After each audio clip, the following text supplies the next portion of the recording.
tema que vamos a ver hoy es siguiendo la objetividad principal de la terapia neural, que es el bloqueo del dolor. Entonces vamos a entender un poco acerca, explicarles a grandes rasgos cómo se maneja y el dolor y sus diferentes teorías, ¿sí? En este caso me voy a enlazar más, me voy a englobar más en la teoría que está más unificada, la teoría que está hasta ahorita estamos trabajando, ¿de acuerdo? Esta es la teoría del dolor. Entre ellas es la teoría, la principal, que se llama teoría de la compuerta, ¿sí? O teoría de la puerta de entrada. Esta fue propuesta en 1965 por Benjamin y Wall. Esta teoría es la que hasta hoy en día es la que nos podría explicar cómo funciona la recepción del dolor, ¿sí? Cómo a nivel sistémico, cómo presenta la respuesta fisiológica del sistema nervioso central para la percepción del dolor. Esto quiere decir que dependiendo la objetividad o el tipo de dolor, va a tener en funcionalidad, se va a abrir o se va a cerrar las puertas que nos sugieren y que nos mencionan, de acuerdo a la teoría del dolor o la teoría de la puerta de entrada. ¿Sí? Bueno, aquí tenemos una imagen, vamos a trabajar sobre esta imagen. En las características del dolor, en este caso la teoría de la puerta de entrada, ¿sí? Esto se refiere que nosotros tenemos, a nivel de piel, tenemos los receptores. Estos receptores libres, receptores perceptivos, receptores a la presión, receptores al calor, al tacto, ¿sí? Entre otros receptores. Y también aquí se encuentra el sistema nociceptivo. ¿Sí? La teoría de la puerta de entrada me habla de diferentes estadios o diferentes puertas, ¿sí? Estas puertas en las cuales se van a ir abriendo u cerrando dependiendo del estímulo doloroso que se tenga. Por ejemplo, vamos a poner el ejemplo de un dolor característico, ¿sí? Cuando ustedes se queman o cuando nosotros nos quemamos o tenemos un pinchazo de una aguja, la respuesta fisiológica es inmediata. Te quemas y retiras el dedo, ¿sí? Y el dolor comienza. Quiere decir que aquí entra en contacto sobre la parte superficial de la piel donde se encuentran, en la segunda capa y la dermis, donde se encuentran las terminaciones nerviosas. Estas terminaciones nerviosas envían un impulso doloroso de forma rápida al asta posterolateral de la médula. En el caso del asta posterolateral de la médula, siguiendo la zona preganglionar y postganglionar, tenemos nuestra primera puerta del dolor. Quiere decir que en este caso, como es una pequeña quemada la que tienes con un cerillo, ¿sí? O un pinchazo con una aguja, es una zona pequeña lo que está recibiendo el dolor. Entonces, por respuesta enseguida, no necesita de cruzar, sino viene una respuesta de tipo motora. Esta respuesta de tipo motora que viaja inmediatamente a las células musculares, activando la retirada enseguida. ¿Sí? Entonces, es lo que me propone en primera instancia la teoría de la puerta de entrada, la teoría de la puerta de entrada. ¿De acuerdo? Esta teoría, donde vuelvo a repetir, donde dice que el dolor recorre cierto camino, ciertos procesos, pero conforme a la cantidad o la influencia, o propiamente, no a la influencia, sino a la cantidad de dolor o a las características del dolor, es como va a llegar o va a irse discerniendo las puertas de entrada, abriendo o cerrándose para permitir el paso del dolor. ¿De acuerdo? Entonces, en este caso, el mensaje es enviado a las áreas aferentes, ya habíamos platicado, cuando es un pinchazo, es enviado a las áreas aferentes que van a llevar el impulso del dolor, dependiendo de las características. Entonces es como va a subir tantas veces sea necesario para poder ser discernido y comenzar este efecto de inhibición al dolor, y así poderme dar una respuesta adecuada. ¿De acuerdo? Entonces, Vamos a regresar un poco. Entonces, el dolor subió en el caso del pinchazo y la quemazón, o la quemada, y me envió una respuesta. Pero resulta que este es un dolor de características pequeñas, una quemada, un pinchazo. ¿Qué pasa entonces? Este ejemplo lo utilizo mucho cuando doy la teoría del dolor, cuando les explico las vías del dolor. Cuando nosotros nos machucamos en la puerta del carro o en otro caso, nos machucamos un dedo. Muchas de las veces pregunto, ¿el dolor es enseguida? Y me dicen, sí, enseguida retiras el dedo, lo retiras por reflejo. ¿Sí? Pero el dolor no viene enseguida. Empiezas a sentir calor en el dedo y empiezas a sentir cómo se acumula. Entonces aquí es más específico el dolor. ¿Qué pasa aquí? No solo se vio implicado la piel. Hace un rato con la quemada solo era la piel porque fue quemada superficial, quemada tipo de un grado, ¿sí? De primer grado. El pinchazo solo también fue la primera parte de la piel. En el caso de una machucada, pues se implican mucho más estructuras, ¿sí? Entonces, el sistema nervioso envía la información hacia el asta posterolateral de la médula. Como es demasiada el estímulo doloroso, no puede discernir qué tipo de dolor es, o más bien no puede dar una respuesta. En ese momento decusa la información a la asta posterolateral de la médula. Digo, anterolateral de la médula, perdón, no posterior, anterolateral de la médula. Decusa la información, ¿sí? Para después enviarla hacia arriba o hacia abajo, dependiendo el caso. En este caso, entonces, tenemos la primera puerta de entrada, que sería nivel pre- y postganglionar en el asta posterior de la médula. En el caso de la primera lesión que les comenté, fue la puerta. En el segundo caso, decusa la información y sube a través del tracto espinotalámico. Sube a través del tracto espinotalámico. Si en este caso el dolor o el traumatismo que está recibiendo esta persona con el machucón, si tuviese las características de poder ser discernido en alguna de la médula, en alguna parte de la médula, podría darse una respuesta. Pero en este caso estamos hablando que no solo fue la piel, sino es la piel, el músculo, las fascias y el hueso el que se vio implicado con la machucada, y luego si es el dedo, pues hasta la uña, ¿de acuerdo? A pesar de que la uña no tenga propiamente vida, pero las terminaciones nerviosas que la rodean, pues sí. Entonces, llega la información. Como son tantas las estructuras anatómicas en las cuales se ve implicado el dolor, quiere decir entonces que va a comenzar a subir y va a llegar hasta la zona del tálamo. El tálamo sería la tercera puerta de entrada, si habláramos de niveles. Sería la parte ya del sistema nervioso central en la cual se va a encargar de dar una respuesta fisiológica. En este caso, como son demasiadas las estructuras anatómicas a nivel talámico, envía una respuesta. Esta respuesta se llama respuesta inflamatoria o respuesta inhibitoria al dolor. ¿Sí? Viene, como son demasiadas estructuras las implicadas, el tálamo no alcanza a discernir, entonces envía a la mapeo estructural más evolucionado que tenemos hasta el momento, que se llama corteza cerebral. Envía el dolor en cada una de las partes de la corteza cerebral encargadas de discernir o identificar qué estructuras anatómicas se vieron dañadas por el traumatismo que recibió el paciente, ¿sí? Enviando así una respuesta. Les pregunto, cuando ustedes se machucan, ¿cuánto tiempo tarda en comenzar el dolor?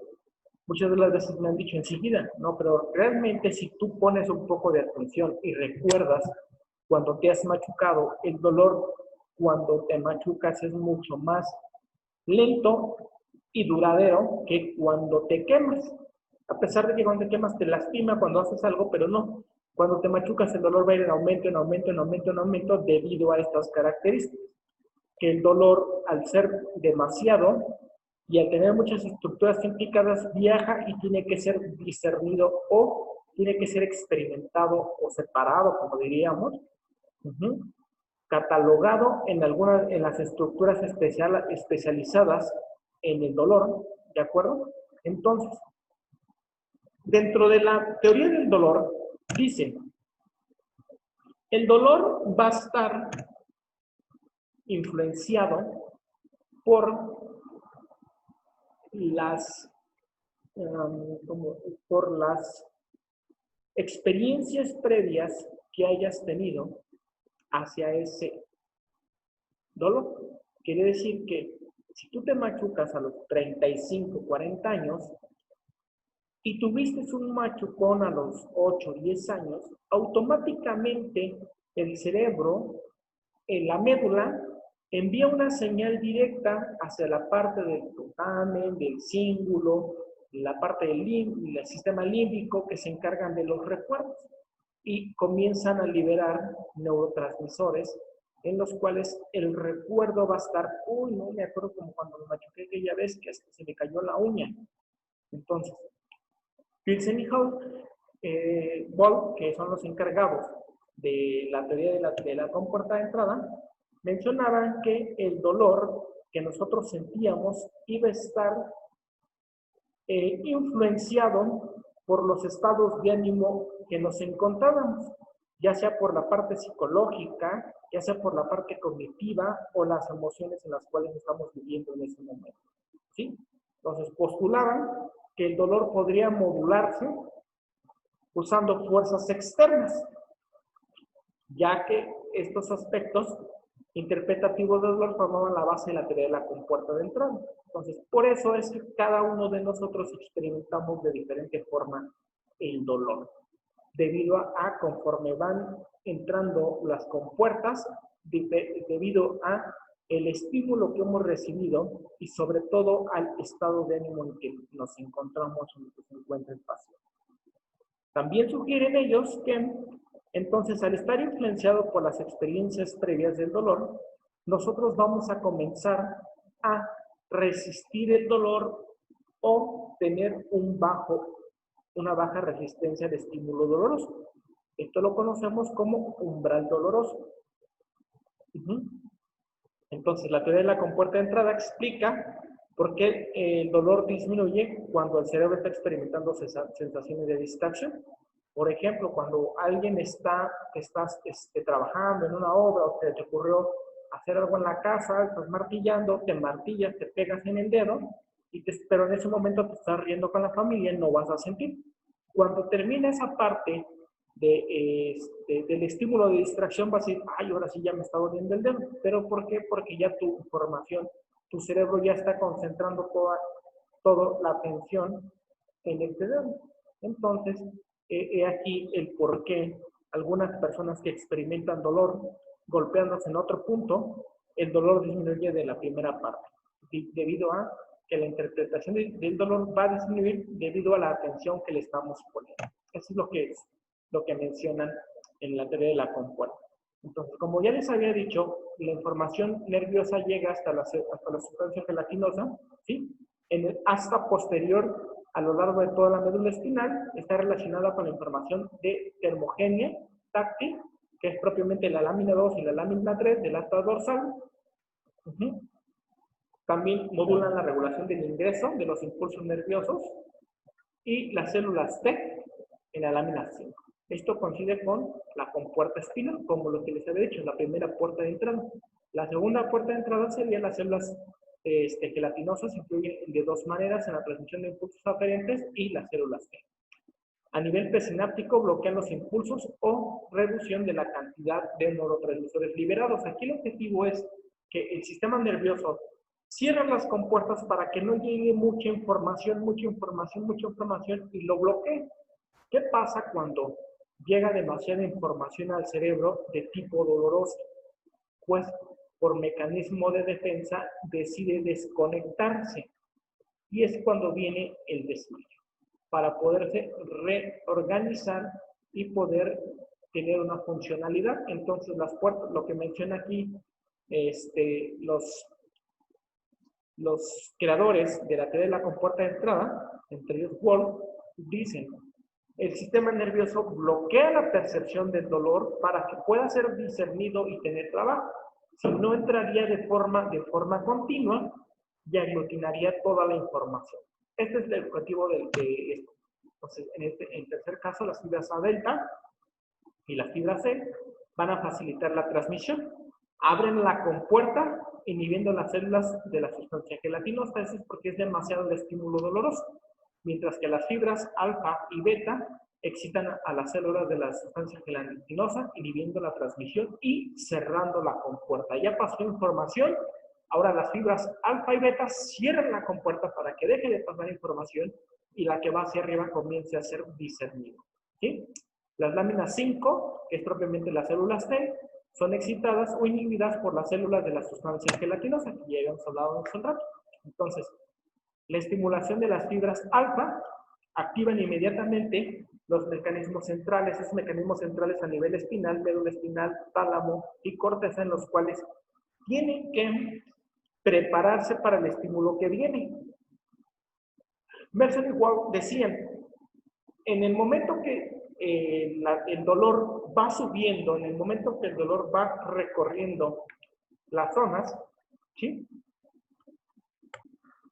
Entonces decían: tienes el estímulo doloroso. ¿Sí? El estímulo doloroso llega, el dolor es persistente, ¿de acuerdo? Entonces llega hacia el asta posterior de la médula. ¿Sí? Llega hacia el asta posterior de la médula. Aquí no puede ser discernido, aquí no puede ser separado, porque ahora estamos hablando de más. No puede ser separado. Entonces, son demasiadas estructuras. Solo manda un reflejo de retirada que se le conoce como reflejo tonal. ¿Sí? Después de usar la información, después del estímulo doloroso, ya pasó la primera puerta, ya está en la segunda puerta y comienza a subir la puerta. Dentro de las características que nos explica la teoría del dolor o la teoría de la compuerta de entrada, dice: todo esto va a estar relacionado con las experiencias previas, ¿de acuerdo? La estimulación de las fibras alfa y los mediadores de tipo centrales tienen que estar preparados cuando llegue ese estímulo doloroso. Entonces, tú te machucaste, resulta que tenías una experiencia previa que sube a la zona ya mencionada hace un rato, esta zona mencionada de la zona del recuerdo, que es el hipotálamo, que es el sistema límbico, que es parte de la amígdala, que se encargan de estos recuerdos. Entonces, aquí ya me está hablando que las emociones previas que yo había tenido hacia esto, subió la información. El sistema nervioso comienza a enviar información hacia acá, hacia el tálamo. ¿Sí? Comienza a enviar información hacia el tálamo. El tálamo ya está preparado porque va a llegar el estímulo doloroso. ¿De acuerdo? Al llegar el estímulo doloroso, va a comenzar a tener cognición, va a comenzar a hacer una relación. Les había comentado que dependiendo de las características del dolor, comienza a ser enviada la información en cada una de las áreas específicas para poder ver cuál es el daño que se produjo en esa zona. Entonces, cuando ya se revisó todo esto, viene la respuesta.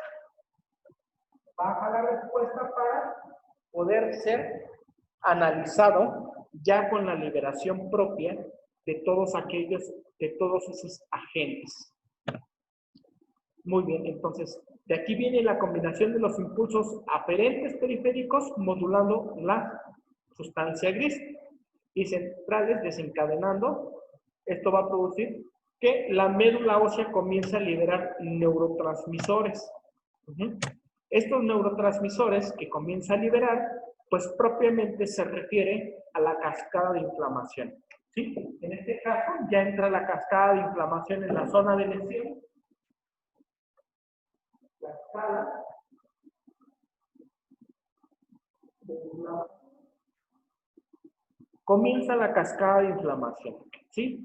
Esta cascada de inflamación seguida con todos los procesos inflamatorios, que propiamente pues sería, cuando ya fue el estímulo doloroso, viene la respuesta inflamatoria, que propiamente la respuesta inflamatoria se refiere a un proceso fisiológico localizado.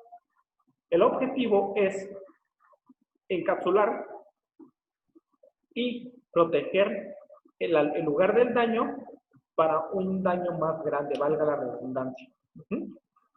¿Qué va a incluir? Incluye la respuesta de tipo nerviosa que estábamos hablando, incluye la respuesta tipo vascular, porque al haber sido el machucón, pues probablemente haya tenido pérdida de la continuidad de muchos de los elementos ahí, que son propiamente heridas, ¿sí? Ya sean musculares, de fascia, venosas, de lo que sea.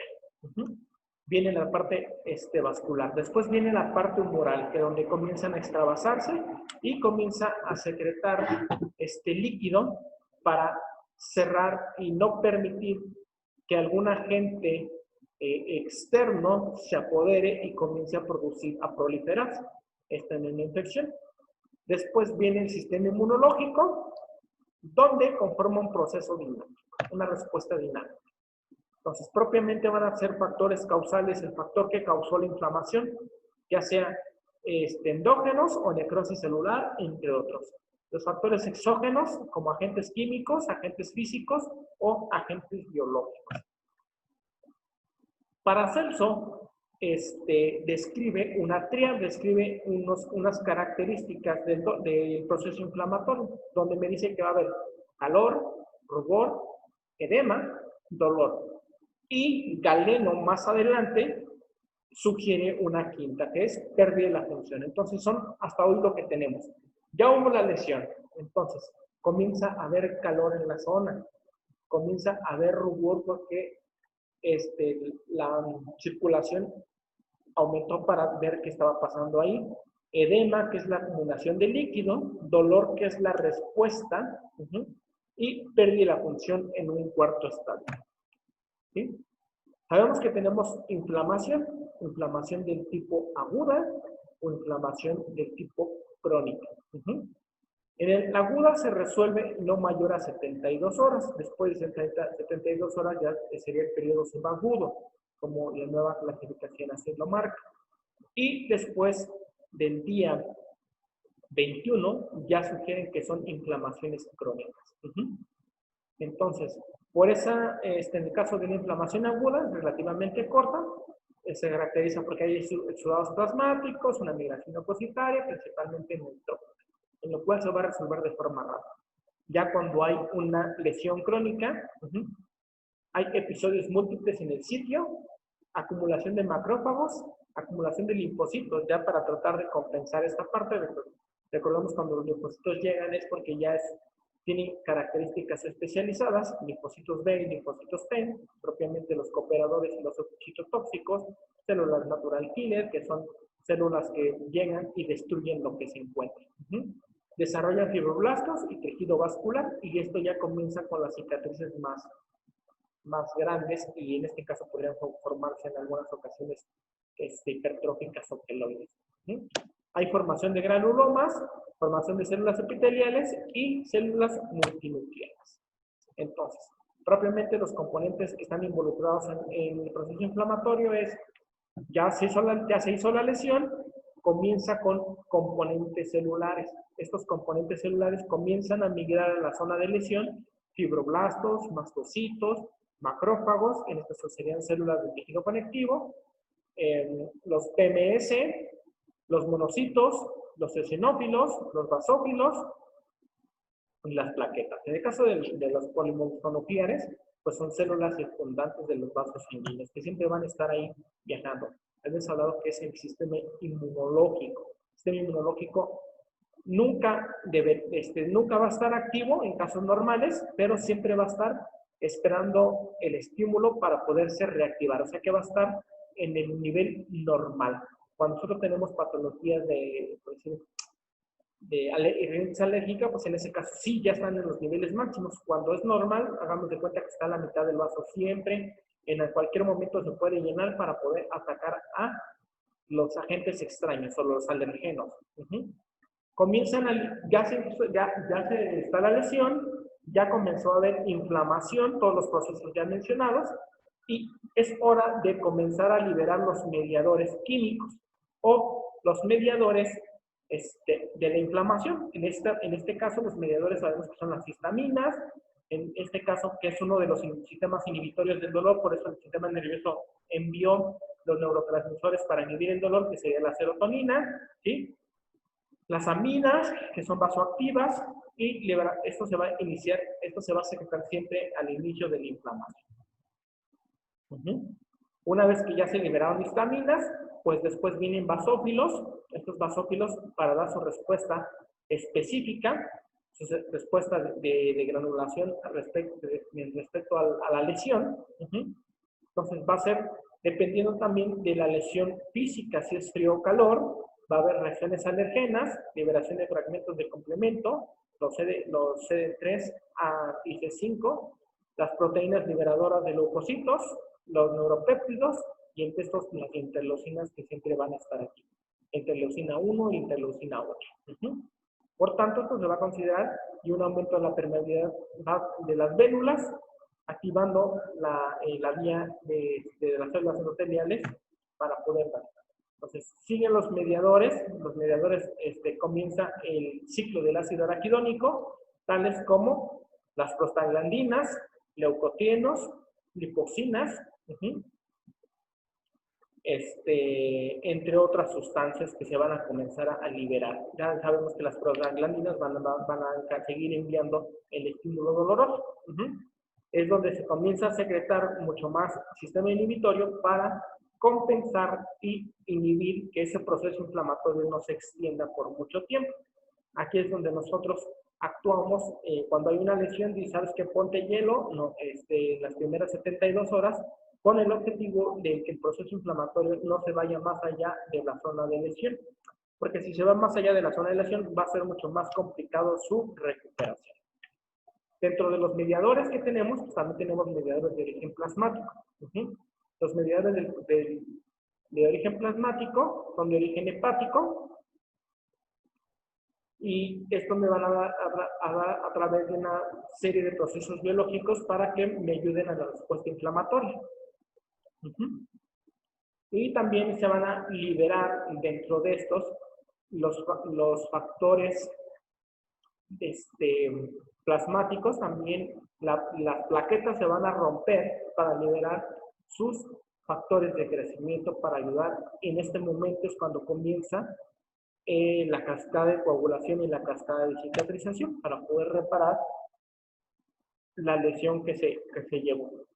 Una vez que ya está pasando, llega el sistema de complemento, que está constituido por 20 proteínas. En este caso tienen funciones con la inmunidad innata y la inmunidad adaptativa, que son los sistemas de defensa antimicrobianos. Cuando este sistema se activa, se fabrican varios componentes de degradación de proteínas de complemento. El objetivo de esto es limitar la inflamación, comenzar la fagocitosis y la lisis celular de las células que se hayan lesionado durante el proceso inflamatorio. Después, como les decía, ya se está activando el sistema de coagulación. El sistema de coagulación ya es cuando se comienza a liberar trombina y formación de fibrina, aquí aumentando los factores de coagulación para evitar que siga habiendo extravasación de líquidos, en este caso de sangre, en los vasos que se lesionaron. Para poder entonces así limitar la lesión que se sigue extendiendo. Después viene el sistema de cininas, que son péptidos vasoactivos derivados de las proteínas plasmáticas. El objetivo de esto es liberar bradicinina, provocando un aumento de la permeabilidad vascular. Ya cerraron los vasos que estaban lesionados y comienza a aumentar la permeabilidad vascular en otros vasos aledaños, los vasos circundantes que no hayan tenido lesión. Van a causar contractura del músculo liso y dilatación de los vasos sanguíneos. Ese es el objetivo. Bueno, entonces, recordemos, Vamos a recapitular. Dentro del proceso de la cascada del dolor o de la teoría de la compuerta de entrada, me menciona que son diferentes compuertas. La primera compuerta que sería la pre- y postganglionar, la segunda compuerta que sería la medular, la tercera compuerta que sería la talámica y la última donde ya permitiría la diserción de la teoría del dolor. ¿Por qué cada uno de nosotros va a tener diferente estímulo doloroso? Pues esto dentro de las características que nos menciona Wong y en su teoría de la compuerta de entrada, dentro de las características que nos dice, nos menciona que el dolor va a ir subiendo su estímulo de acuerdo a los eventos que hayamos tenido en relación a este. Por ejemplo, si yo estimulo el dolor de forma continua, el sistema nervioso va a ir aumentando el umbral de percepción dolorosa. Quiere decir que entre más experiencias dolorosas tengas, el sistema del dolor o el sistema perceptor del dolor va a comenzar a bajar su exigencia o subir su exigencia para que no sea alcanzado de forma rápida y el paciente puede tener así una liberación o una inhibición del dolor. En el caso de la terapia neural, hablamos ya propiamente de terapia neural relacionado con las vías del dolor. Pues nosotros propiamente vamos a enviar un estímulo al estimular, valga la redundancia, al estimular el sistema nervioso con la procaína. Vamos a enviar un estímulo más rápido del que envía el sistema dolor, cambiando así el potencial de membrana y provocando que a nivel central comience el sistema inhibitorio del dolor, liberando así serotonina, bradicina. En este caso, hablaríamos del sistema inhibitorio con los opiáceos endógenos. ¿Sí? Por respuesta, entonces, el paciente, al haber sido tratado con terapia neural, hablamos de la estimulación del sistema nervioso periférico, vamos a tener como respuesta un baja en la percepción dolorosa del paciente. Entonces, dentro también bajamos en la percepción al dolor y por respuesta también vamos a mejorar las características de la inflamación, ¿sí? Al mejorar las características de inflamación, va a recuperarse de mejor forma el paciente en el proceso de regeneración a nivel doloroso. Muy bien, y a nivel de la lesión. Más adelante, en la siguiente clase, también vamos a hablar de la cicatrización y por qué la terapia neural es tan buena en la reparación de los tejidos. Y hemos visto aquí en la clase, dentro de la práctica clínica que tenemos con los pacientes aquí en vivo, cómo las cicatrices comienzan a reducir su tamaño y reducir su forma al ser tratadas con la terapia neural. Cuando en la siguiente clase que estamos abarcando la parte de la cicatrización, vamos a ver a nivel de dónde influye la terapia neural para poder mejorar la cicatriz. En el caso de cuando comienza el proceso de cicatrización, en el caso cuando ya está la cicatriz por muchos años y mejora sus características, también lo vamos a estar mencionando. ¿De acuerdo? Saben que pueden enviarme sus dudas o preguntas. Con mucho gusto se las resuelvo.